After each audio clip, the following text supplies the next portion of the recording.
Essays on Untouchables and Untouchability, Religious by Babasaheb Ambedkar. Chapter 3, Part 3, N. And yet, these exceptions are either too few in number or too recent in time entirely to remove the imputation of ignorance and obscurity which has been so arrogantly cast on the first proselytes of Christianity. Instead of employing in our defense the fictions of later ages, it will be more prudent to convert the occasion of scandal into a subject of edification. Our serious thoughts will suggest to us that the apostles themselves were chosen by providence among the fishermen of Galilee, and that the lower we depress the temporal conditions of the first Christians, the more reason we shall find to admire their merit and success. It is incumbent on us diligently to remember that the kingdom of heaven was promised to the poor in spirit, and that minds afflicted by calamity and the contempt of mankind cheerfully listen to the divine promise of future happiness, while, on the contrary, the fortunate were satisfied with the possession of this world, and the wise abuse and doubt and dispute their vain superiority of reason and knowledge. Similarly, Hallam, in his History of the Middle Ages, speaks of the class from which the early Christians were drawn. The reason why Christianity became the religion of all citizens of Rome, that is, of the higher classes as well, was because of the two extraneous reasons. The first reason was the making of Christianity a state religion, which meant the prescribing of every other religion.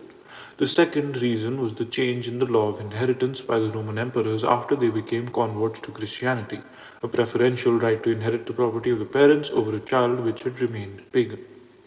This only shows that the people to whom Christianity made a natural appeal were the poorer classes, and it is among them that Christianity first spread without the help of law or other extraneous advantage.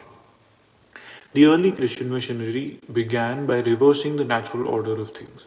I call it natural because it befits human psychology.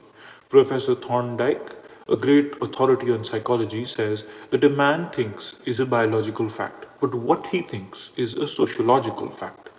This profound observation the early Christian missionary absolutely overlooked. Every kind of thought is not agreeable to every person. This is evident from the fact that capitalism appeals to the rich and does not appeal to the poor. On the contrary, socialism appeals to the poor but does not appeal to the rich.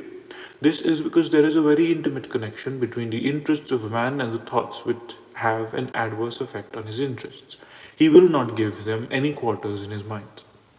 Applying this analysis of the working of the human mind, it is clear that the Brahmin and the higher classes could never be receptive to the Christian doctrine. It preaches brotherhood of man, and when applied, leads to equality of man. Now, the interest of the Brahmin and the higher classes is to maintain the system of Chaturvarna, which is a system based upon inequality and which in the scale gives them a higher rank, greater opportunity to dominate and exploit others. How can they be expected to accept Christianity? It means a surrender of their power and prestige. To have pursued them has been a vain effort, and if the pursuit has been continued, I am sure that there would be no Christians in India at all.